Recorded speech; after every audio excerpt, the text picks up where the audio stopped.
decent, honest, a man of integrity, godly, hardworking, overwhelmed, underrated. These are just a few of the terms used for Jimmy Carter, the 39th President of the United States. The Sunday school teaching peanut farmer from Georgia, who fought desperately for equal rights for all races, despite being in the Deep South, was married to his beloved wife for 75 years.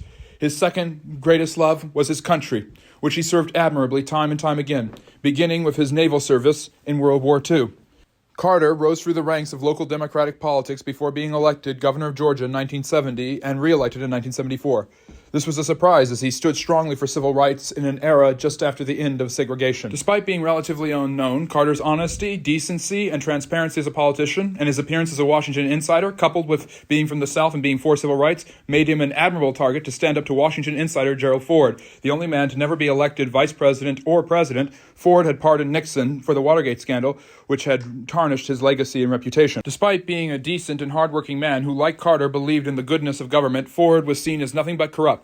He faced the challenge from the right in Ronald Reagan, while Carter cleaned up at the Democratic convention and took on Ford. Being a promise of the future and a Washington outsider, he bested Ford in their series of debates and won a very close election in a very divided and polarized time in America.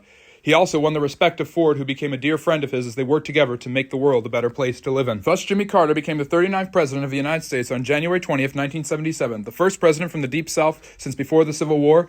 Carter believed strongly that government's purpose was to make people's lives better. As such, he took on probably way too much, working tirelessly to make America run best. Some of his greatest, yet also most reviled accomplishments was the creation of a Department of Energy in 1977 and the Department of Education 2 years later.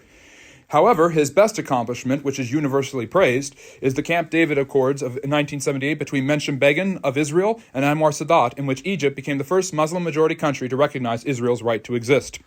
At the same time, Carter faced horrible domestic issues that were not his fault, but his work did not seem to alleviate them. A gas shortage caused by an energy crisis led to rationing and gas lines, with people not being able to afford or access gas at a right time. Meanwhile, the economic ruin of the 1970s included thanks to stagflation, where wages remained stagnant, unemployment remained high, eventually going into a recession, and inflation continued to rise. With the economy in the tank and his domestic policies failing, things only got worse for Carter. When the Shah of Iran, a former ally of the United States and known for his repressive regime, was overthrown in the Iranian Revolution, which was soon co-opted by radical Islamists following Ruhollah Ayatollah Khomeini, they stormed the U.S. Embassy and took many hostages. The Shah was forced to flee, coming to the United States.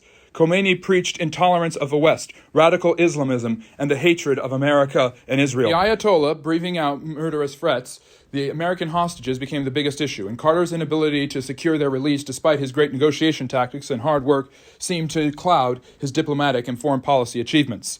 Meanwhile, mutiny sprang up in his party as it had for Ford, with a challenge coming from the left with Senator Edward Kennedy. The last Kennedy brother also offered the last major challenge from inside a political party against the president's re-election campaign in a primary.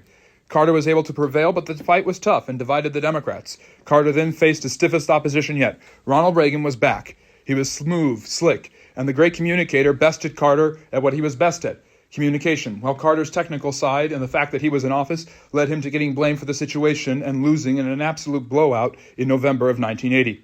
Carter, however, spent the last months of his presidency decently, working tirelessly to secure the release of the hostages who went free right before Reagan took office. Carter did not seem to mind retirement. In the ensuing decades, he spent a huge amount of time working for Habitat for Humanity, building houses for those who were unfortunate. He became a UNICEF ambassador, working around the world to ease the suffering of millions. Carter's work won him the adulation and praise of the international community and also the great honor of a Nobel Prize, being the third of 4 presidents to win it when he won the honor in 2002. With great political clout both internationally and in America, he continues to comment on politics, although considering himself a Washington insider. He is close with the Bidens and vocally critical of Donald Trump. Throughout his whole life, his greatest support has been Rosalind, and last year, in 2023, the two of them entered hospice care, her passing away before the end of the year, after a 75-year marriage, a great blow and tragedy to the president. In 2018, Carter passed Gerald Ford, his predecessor, as the longest-living president in American history and has lived past that for 6 years, becoming the first American leader to live into the triple digits. No matter what criticism he has taken, no matter what successes and failures he has had, Carter has always been a symbol of decency, honor, and respect, a representation of a gentler world by a gentler man.